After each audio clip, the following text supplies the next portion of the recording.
నర్సంపేట పట్టణంలోని శ్రీ వాసవి కళ్యాణ మండపంలో భారతీయ జనతా పార్టీ జిల్లా ప్రధాన కార్యదర్శి గోకుల రాణా ప్రతాప్ రెడ్డి మరియు నర్సంపేట ఎమ్మెల్యే అభ్యర్థి పుల్లారావు ఆధ్వర్యంలో విలేకరుల సమావేశంలో మాట్లాడుతూ కాంగ్రెస్ పార్టీ గ్యారంటీల గారడీ 6 అబద్దాలు 66 మోసాలు కాంగ్రెస్ ఏడాది పాలన వైఫల్యాలపై ఛార్జ్షీట్ విడుదల చేసి వారు మాట్లాడుతూ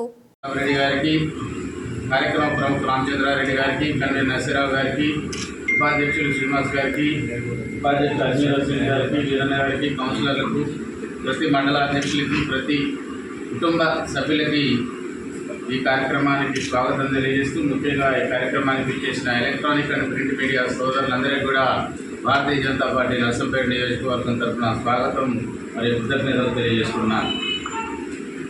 గత సంవత్సరం కాలం వరకు కూడా టీఆర్ఎస్ పరిపాలన తర్వాత ప్రజలు కాంగ్రెస్ పార్టీకి పట్టం కట్టడం జరిగింది. ఈ కాంగ్రెస్ పట్టం కట్టిన తర్వాత కూడా భారతీయ జనతా పార్టీ ఏ ప్రభుత్వం వచ్చినా కూడా ఖచ్చితంగా ఒక సంవత్సరం వేచి చూడాలనేటువంటి ఆలోచన విధానంతో ఒక సంవత్సరం కాలం పాటు ప్రభుత్వానికి అవకాశం ఇవ్వడం జరిగింది. ఎందుకంటే రేవంత్ రెడ్డి గారు హామీలు ఇచ్చిన సందర్భంలోనే భారతీయ జనతా పార్టీ మేనిఫెస్టో తయారు చేసేటువంటి కాలంలో ఆచితూచి ఆలోచన చేసి ఇవ్వాలనేటువంటి సందర్భాలు ఎన్నికల సమయంలోనే మేమందరం కూడా తెలియజేయడం జరిగింది. కానీ ఆనాడు రేవంత్ రెడ్డి ప్రతి సమావేశంలో కూడా 100 రోజుల్లో ప్రతి కార్యక్రమాన్ని 6 గ్యారంటీలు, 66 హామీలు, అదేవిధంగా 66 మోసాలతోటి ప్రజల్ని మెప్పించి, అంటే అబద్ధాలను కూడా నిజాలు అనేటువంటి క్రమంలో ఆయన మెప్పించి ప్రజల్ని మోసం చేసినటువంటి సందర్భం మనందరూ కూడా తెలిసినటువంటి విషయమే. ఏదో విధంగా అధికారంలోకి వచ్చారు. వారికి ఆ రోజు ఆర్థిక పరిస్థితి తెలుసు. మీరందరూ కూడా గత 2 రోజుల నుంచి చూస్తున్నారు. సంవత్సర కాలం పూర్తయింది కాబట్టి విజయోత్సవాలు జరుపుతున్నారు రేవంత్ రెడ్డి కాంగ్రెస్ ప్రభుత్వ హయాంలో. ఏ ముఖంతో మీరు విజయోత్సవాలు పేరిట ఉత్సవాలు జరుపుతున్నారు, ప్రజాధనాన్ని దుర్వినియోగం చేస్తున్నారు అనేటువంటి సందర్భాన్ని మేము భారతీయ జనతా పార్టీ తరఫున డిమాండ్ చేసి ప్రజాపక్షాన్ని అడుగుతున్నాం. మీరిచ్చిన ఏ ఒక్క హామీ అయినా ఒకటి కాదు, ఏ ఒక్క హామీ అయినా పరిపూర్ణంగా ప్రజలకు చేరిందా అనేటువంటి విషయాన్ని మీరు కాంగ్రెస్ నాయకులు కానీ, కాంగ్రెస్లో పనిచేసేటువంటి ప్రస్తుతం పనిచేస్తున్నటువంటి మంత్రులు కానీ విచక్షణతో ఆలోచన చేయాల్సినటువంటి అవసరం ఉంది. ఒక్క హామీ కూడా దాదాపుగా సాధారణంగా ఉన్నటువంటి ధరణి కార్డు నుంచి సోదరుడు చెప్పినట్లుగా ఒక్క రేషన్ కార్డు అనేది మీరు విడుదల చేశారా? లేదా ఇందిరమ్మ పథకంలో 4 లక్షల గృహాలు మీరు ఇస్తా అన్నారు. ఆంధ్ర పాలకుల పెత్తనం నుండి మన తెలంగాణ రాష్ట్రం ఏర్పడడానికి ముఖ్యంగా తీసుకున్న స్లోగన్ ఏంటిదంటే నీళ్లు, నిధులు, నియామకాలు. ఈ ట్యాగ్ లైన్ తీసుకొని ఏదైతే సంపన్న వర్గాలు తెలంగాణ కోసం కొట్లాడి ఆనాడు ఉద్యమంలో చాలామంది వివిధ పార్టీల నుంచి ఉన్న నాయకులు కావచ్చు, అన్ని పార్టీల నుంచి ఉన్న నాయకులు కూడా కొట్లాడడం జరిగింది. తెలంగాణ ఒడ్డు మీద ఉన్న ప్రతి బిడ్డ కూడా నాకు తెలంగాణ కావాలని చెప్పి ఆనాడు ఉద్యమం చేసి తెలంగాణ సాధించడంలో, ఏర్పరచడంలో ప్రముఖ పాత్ర అన్ని వర్గాల వాళ్ళు పోషించారు. అయితే వచ్చిన తెలంగాణ 10 సంవత్సరాలు బీఆర్ఎస్ పార్టీ ప్రభుత్వం ఏ రకంగా జరిగిందో చూసాం. మరి ఆ బీఆర్ఎస్ పార్టీ తెలంగాణకు మిగిల్చింది ఏంటంటే 5 లక్షల కోట్ల రూపాయల లోటు బడ్జెట్. మిగులు బడ్జెట్గా ఏర్పడిన తెలంగాణ రాష్ట్రాన్ని లోటు బడ్జెట్గా మార్చింది బీఆర్ఎస్ పార్టీ 10 సంవత్సరాల కాలంలో. ఈ 5 లక్షల కోట్ల అప్పుతోటి అది తెలిసి కూడా కాంగ్రెస్ ప్రభుత్వాన్ని అధికారంలోకి తీసుకురావడానికి మనం ఇప్పుడు ఎలక్షన్ల ముందు ఏ అయితే హామీ ఇస్తాం ఫస్ట్ అయితే ఇద్దామని చెప్పి ఆనాడు రేవంత్ రెడ్డి గారు డిక్లరేషన్ కార్యక్రమాలను పెట్టి రాష్ట్రంలో వివిధ జిల్లా కేంద్రాల్లో ఏర్పాటు చేసిన బహిరంగ సభలలో డిక్లరేషన్ కార్యక్రమాలు పెట్టి ఆ 5 లక్షల కోట్ల అప్పు ఉన్నదని తెలిసినాక కూడా ప్రజలకు ఇప్పుడైతే మనం హామీలు ఇచ్చేద్దామని చెప్పి వివిధ రకాల హామీలు ప్రతి వర్గానికి, అక్కకు, చెల్లెకు, అన్నకు, తమ్మునికి, రైతుకు, జర్నలిస్టులకు, ప్రతి ఒక్కరికి సమాజంలో ఉన్న ప్రతి వర్గానికి కూడా ఏ హామీ పడితే ఆ హామీ ఇవ్వడం జరిగింది అధికారంలోకి రావడానికి. అయితే నిన్న మొన్న వాళ్ళు అధికారంలోకి వచ్చిన తర్వాత విజయోత్సవ సంబరాలని చెప్పి చేసుకుంటున్నారు కాంగ్రెస్ పార్టీ వాళ్ళు. అయితే ఈ విజయోత్సవ సంబరాలు ఏ హామీ నెరవేర్చిందని చెప్పి చేసుకుంటుందని చెప్పి ఈనాడు భారతీయ జనతా పార్టీ రాష్ట్ర పార్టీ నుంచి, జిల్లా పార్టీ నుంచి, ఇప్పుడు నర్సంపేట నియోజకవర్గ పార్టీ నుంచి కూడా ఈనాడు ఛార్జ్ షీట్ కార్యక్రమాన్ని నిర్వర్తించడం జరుగుతుంది. ముఖ్యంగా రాష్ట్రంలో వివిధ రకాలు, ముఖ్యంగా ఇక్కడ ఉన్న అన్ని వర్గాలు, ఇక్కడ ఒక వ్యాపారవేత్త ఉండొచ్చు, ఒక విలేకరి ఉండొచ్చు, ఒక రైతు ఉండొచ్చు, ఒక షాప్ పెట్టుకునే వాళ్ళు ఉండొచ్చు. అన్ని కుటుంబాలు కూడా 99% వ్యవసాయానికి సంబంధించిన కుటుంబాలే ఉన్నాయి రాష్ట్రంలో. ముఖ్యంగా ఈనాడు వ్యవసాయానికి సంబంధించి గత 10 సంవత్సరాలు రైతు బంధు వచ్చింది.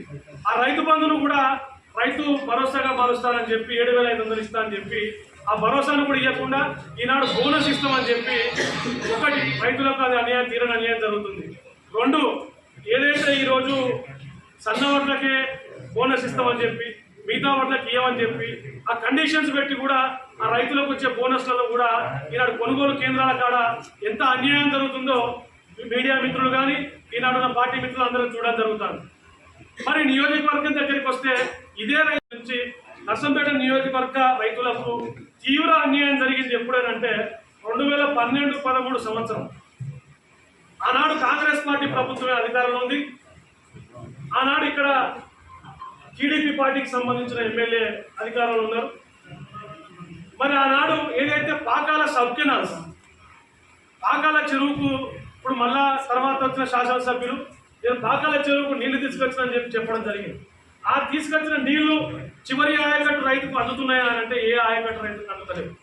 ఎందుకనంటే 2012-13 ఎప్పుడైతే ఈ పాకాల సబ్ కెనాల్స్ నిర్మించిందో వాటి విడ్త్ పెద్దగా ఉంటే వాటిని చాలా చిన్నగా చేసి మరి ఎవరి లబ్ధి కోసం చేసిందో, ఎందుకంటే ఇక్కడ ఆనవాయితీ అయిపోయింది. ఏ నాయకుడు వచ్చినా కానీ పాకాలను సెంటిమెంట్గా చూపెట్టి రైతు కుటుంబాలందరి దగ్గర నుంచి కూడా ఓట్లు వేయించుకున్న ఘనత మన 3 శాసనసభ్యులకు ఉన్నది. నర్సంపేట నియోజకవర్గం నుంచి వచ్చిన 3 శాసనసభ్యులకు. మరి రైతులకు తీవ్ర అన్యాయం ఈనాడు ఆయకట్టు రైతులకు, కొత్త రైతులకు నీళ్ళు వస్తాయి అంటే ఒక్క చుక్క రైతు కూడా వస్తలేవు, నీళ్లు కూడా వస్తలేవు. దానికి ముఖ్య కారణం 2012-13 సంవత్సరంలో నిర్మించిన పాకాల సబ్ కెనాల్స్. దీని గురించి కూడా ఒక ఎంక్వైరీ కమిషన్ వేయాలని చెప్పి ఈ సందర్భంగా కోరుతున్నాం. ఎందుకంటే ఆ సబ్ కెనాల్స్ సుమారు 40 ఫీట్లు ఉండే కెనాల్స్ ఈనాడు 14-15 ఫీట్లకు కుదించబడ్డాయి. రైతులు మిగతా సందర్భాలలో కూడా ఇక్కడ ఏ శాసనసభ్యుడు గెలిస్తే ఆ శాసనసభ్యుడి దగ్గరకు వచ్చి నర్సంపేట నియోజకవర్గంలో నాకు కాలువల నుంచి నీళ్ళు వస్తలేవని చెప్పి మాట్లాడితే కాలువల మెయింటెనెన్స్ లేదు. 10 సంవత్సరాలు రైతు ప్రభుత్వాన్ని బీఆర్ఎస్ పార్టీ మాట్లాడింది. తర్వాత ఇప్పుడు కాంగ్రెస్ ప్రభుత్వం, ఇక్కడ కాంగ్రెస్ ఎమ్మెల్యే గెలవడం జరిగింది. మరి ఈ సంవత్సర కాలంలో కూడా అందులో ఉన్న గుర్రపుడు ఎక్కడిచ్చినందుకు కూడా ₹1 ఇచ్చిన సందర్భం లేదు. ఇది లోకల్ నర్సంపేట నియోజకవర్గ రైతులు, జాలుబంధం కాలువ కింద ఉన్న రైతులు, పస్నూరు కాలువ కింద ఉన్న రైతులు, ముఖ్యమైన వాళ్ళ రైతుల యొక్క కోరిక ఏంటిదనంటే మెయింటెనెన్స్ లేదు, కాలువల మెయింటెనెన్స్ లేదు. ఐబీ డిపార్ట్మెంట్ దగ్గరికి పోయి అడిగితే మాకు బిల్లులు లేవు, కాలువల మెయింటెనెన్స్ లేవంటారు. మరి ఆ నాయకుడు నేను ఇన్ని కోట్లు పెట్టి గోదావరి పాకాల తీసుకొచ్చిన అంటారు. మరి ఇంకో నాయకుడు వచ్చి మీరు సబ్ కెనాల్స్ నిర్మించడం అంటారు. మరి చివరి ఆయకట్టు రైతులు మాత్రం నీళ్ళు అనేది లేదు. ఇది రైతుల గురించి. మరి ఆ తర్వాత యువకులకు, అక్కచెల్లెల తర్వాత మహిళలకు, వృద్ధులకు చూసుకుంటే కూడా ఈనాడు వృద్ధాప్య పెన్షన్ 4,000 రూపాయలు ఇస్తామని చెప్పి చెప్పడం జరిగింది ఎలక్షన్ హామీలో. మరి ఆ హామీ ఈనాటి వరకు ఒక్క వృద్ధునికైనా, ఒక్క పెద్దలకైనా ఎవరికైనా 4,000 రూపాయలు ఇచ్చిన దాకా పోలేదు. మరి ఊళ్ళల్లో ఈనాడు పెద్దలు నిలదీస్తారు, వాడలల్లో కానీ కాలనీలలో కానీ ఏమైంది బిడ్డ మా 4,000 ఇస్తామని చెప్పిళ్ళు, మరి సంవత్సరం అవుతుంది, మరి మీకు శివ కుట్టినట్టు కూడా అవుతలేదు అని చెప్పి వాళ్ళని ప్రశ్నిస్తాను. మా దగ్గరికి కూడా కొన్ని లెటర్స్ తీసుకొని రావడం జరిగింది. ఇలా ఇంకా పోతే నర్సంపేట నియోజకవర్గానికి సంబంధించిన 67,50,00,000 రూపాయలను నేషనల్ హెల్త్ మిషన్ NHM ద్వారా కేంద్ర ప్రభుత్వం, నరేంద్ర మోడీ గారి ఆధ్వర్యంలో ఉన్న కేంద్ర ప్రభుత్వం నర్సంపేట నియోజకవర్గానికి ఇవ్వడం జరిగింది 67 కోట్ల రూపాయలు. మరి ఆ 67 కోట్ల రూపాయలను ఈనాడు నర్సంపేట నియోజకవర్గంలో ప్రభుత్వంతో అక్కడ 20 ఎకరాల 19 ఎకరాల చిల్లర భూమి సేకరించడం జరిగింది. దాంట్లో ఈ NHM పథకం ద్వారా నరేంద్ర మోడీ గారు నా నర్సంపేట నియోజకవర్గ ప్రజలు అందరూ కూడా బాగుండాలని, వాళ్ళ ఆరోగ్యవంతం మంచిగా ఉండాలని చెప్పి ఈనాడు ప్రభుత్వ ఆసుపత్రిని మరియు మెడికల్ కాలేజ్ ఇవ్వడం జరిగింది. ఇస్తే ఈ కాంగ్రెస్ ప్రభుత్వంలో ఉన్న నాయకులు కొంతమంది ఏం చేసిలా అంటే అందులో కొన్ని పోస్టులను 12 పోస్టులను ఇది రిలీజ్ చేస్తే 32 పోస్టులని, మరి ఇప్పుడు 118 పోస్టులని ఏ నోటిఫికేషన్ విడుదల చేయకుండా, ఏ రకమైన సరే ఏ రకంగా మెరిట్ ప్రకారం తీసుకుంటామని చెప్పకుండా దానిని ఇష్టం వచ్చినట్టు వాళ్ళ జేబులు నింపుకోవడానికి వాడుకుంటున్నారు. అందులో ఏదైతే నిరుద్యోగులు ఉన్నారు, మెరిట్ స్టూడెంట్స్ ఉన్నారు, వాళ్ళని పోయి అడిగితే అక్కడ ప్రిన్సిపాల్ గారు కూడా సరైన సమాధానం లేదు. ఇక్కడ ఓ ఏజెన్సీకి ఇచ్చి భారతీయ జనతా పార్టీ తరఫున అక్కడికి పోయి లొల్లి పెడితే మళ్ళీ కలెక్టర్ గారు ఇటు మళ్ళీ ఏజెన్సీని మార్చి మళ్ళీ ఏ ఏజెన్సీకి ఇచ్చిందో ఎట్లా జాబులు ఇస్తుందో కూడా తెలియలేదు, అక్కడ తెలియపరచట్లేదు. రెండోది అక్కడనే ముఖ్యమైన విషయం ఇది, వచ్చిన ప్రతి ఎమ్మెల్యే కూడా ఏమంటారు, మీడియా మిత్రులకు మేము ఇది చేస్తాం, ప్రింట్ కానీ ఎలక్ట్రానిక్ మీడియా మిత్రులకు మేము ఇల్లు కట్టిస్తాం, జాగాలు ఇస్తామని చెప్పి మాట్లాడడం జరిగింది. చాలా మీటింగ్లు అయినాయి, ఆ మీటింగ్లలో నేను కూడా ఉన్నాను. ఎందుకంటే ఈనాడు అక్కడ ప్రభుత్వ ఆసుపత్రి పక్కన నర్సంపేట నియోజకవర్గ మీడియా మిత్రుల కోసం స్థలాలు మరియు గృహాలు అని చెప్పి తీసుకురావడం జరిగింది. మరి ఈ కాంగ్రెస్ ప్రభుత్వం ఏర్పడిన తర్వాత ఆ గృహాలు కానీ ఆ స్థలాలు కానీ ఎందుకు అక్కడనే ఆగిపోయినాయి? ఈనాడు మీడియా మిత్రుల కోసం కూడా భారతీయ జనతా పార్టీ నర్సంపేట నియోజకవర్గ శాసనసభ్యుల గారిని ఈ సందర్భంగా డబుల్ బెడ్రూమ్ ఇళ్ల కోసం, వాళ్ళు డబుల్ బెడ్రూమ్ ఇల్లు అని అన్నాడు. ఈనాడు ఇక్కడ ఇందిరమ్మ ఇల్లు అంటారు. ఇందిరమ్మ ఇల్లు పెట్టుకో, రాహుల్ గాంధీ పేరు పెట్టుకోవాలి, ఇంకో పేరు పెట్టుకోవాలి, ఏ పేరైనా పెట్టుకోవాలి. కాకపోతే నర్సంపేట నియోజకవర్గంలో ఉన్న నిరుపేదలకు మాత్రం ఇల్లు అందజేయండి. ప్రధానమంత్రి ఆవాస యోజన స్కీమ్ కింద కూడా 3 లక్షల ఇళ్లకు రాష్ట్ర ప్రభుత్వం, కేంద్ర ప్రభుత్వం డబ్బులు ఇవ్వడానికి కూడా సిద్ధంగా ఉంది. ఇదివరకు పంపించిన డబ్బులను బీఆర్ఎస్ ప్రభుత్వం వాటిని వేరే దానికి వాడుకోవడం జరిగింది. మరి ఇప్పుడు కూడా కేంద్ర ప్రభుత్వం ఫండింగ్ ఇవ్వడానికి రెడీగా ఉంది. 2,60,000 రూపాయలు ఒక్కొక్క ఇంటికి. వాడుకోండి, వాటిని వాడుకోండి, కేంద్ర ప్రభుత్వం ఇచ్చిన వాడుకోండి, మీరు ఏ పేరైనా పెట్టుకోండి, ఏమన్నా చేసుకోండి. కాకపోతే నర్సంపేట నియోజకవర్గంలో 11 సంవత్సరాలుగా ఇళ్ల కోసం ఎదురు చూస్తున్న అక్క చెల్లెలకు కానీ, అన్నదమ్ములకు కానీ, నిరుపేద కుటుంబాలకు కానీ వాళ్ళకు డబుల్ బెడ్రూమ్ ఇల్లు అందజేయండి. మరి ఈనాడు ఇక్కడ ఉన్న పెద్దలు కానీ నర్సంపేట నియోజకవర్గంలో బయట కొంత అవుట్స్కట్స్ ఏర్పడిన సిటీ, కొత్త సిటీ అయినా ఈ సర్కిల్ లోపల ఉన్న సిటీ అంతా నర్సంపేట, పాత నర్సంపేట. పాత నర్సంపేటలో ఉండబడిన ఏరియాలు ఏంటంటే వెనుకబడ్డ ఏరియాలు 5 ఏరియాలు ఉన్నాయి.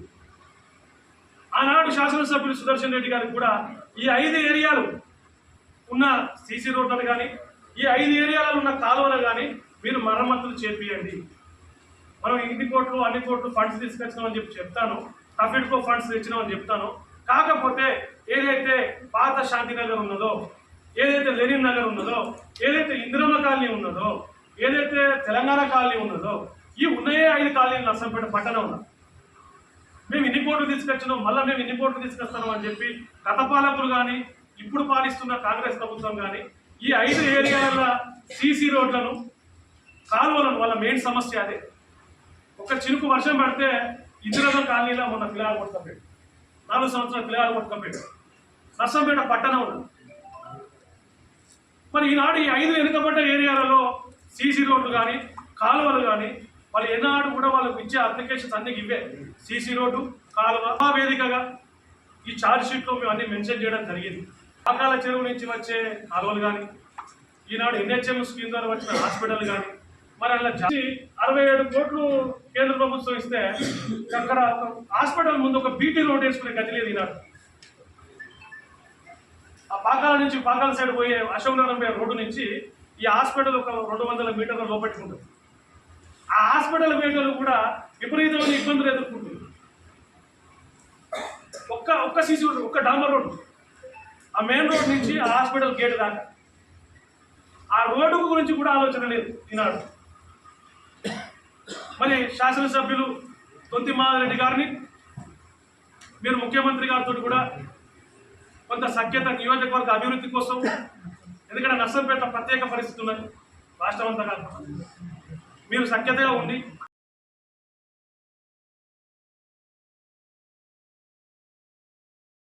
కూడా భారతీయ జనతా పార్టీ ఈ సభా వేదికగా శాసనసభ్యులను మరియు కాంగ్రెస్ ప్రభుత్వాన్ని కూడా డిమాండ్ చేయడం జరుగుతుంది.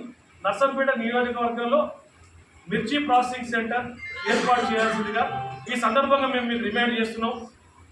మరియు మీరు ఖచ్చితంగా కూడా ఎన్నో వేల కుటుంబాల రైతులకు సహాయపడిన వారు అవుతారని చెప్పి సందర్భంగా తెలియజేస్తున్నాం. మరి ఈనాడు మనకు ఎక్కువ కూడా టూరిజంని డెవలప్ చేయాలంటే పాకాల దగ్గర. మరి ఈ మధ్యలో వార్త చూడడం జరిగింది, కాంగ్రెస్ శాసనసభ్యులకు పాకాల మీద కూడా దృష్టి పెట్టి అక్కడ టూరిజాన్ని డెవలప్ చేయాల్సిందిగా భారతీయ జనతా పార్టీ కుటుంబం నుంచి ఈనాడు కోరుతున్నాము. మరి ఈనాడు కూడా వాళ్ళు సంవత్సరం నుంచి కూడా అలసత్వం వహిస్తున్న సందర్భంగా భారతీయ జనతా పార్టీ కుటుంబం తరఫున వారికి ఇవన్నీ కూడా వారు ఇచ్చిన హామీలను కానీ నియోజకవర్గంలో వాళ్ళు చేయాల్సిన పనులను కానీ ఈ ఛార్జ్ షీట్ ద్వారా వాళ్ళకు రిమైండ్ చేస్తున్నాం. మరియు ఈ ఛార్జ్ షీట్ కూడా వాళ్ళు ప్రజలకు కూడా తీసుకెళ్తాం. మరియు రెండోది ఏంటంటే ఈనాడు ఏదైతే ప్రజల నుంచి వస్తున్న కొన్ని వినతి పత్రాలను కూడా తీసుకొని భారతీయ జనతా పార్టీ ఆ రైతుల పక్షాన కానీ, పెన్షన్లు కానీ వృద్ధుల పక్షాన కానీ, నిరుద్యోగ వృత్తి కానీ యువకుల పక్షాన కానీ, మరియు తులం బంగారం కానీ అక్కచెల్లెల పక్షాన కానీ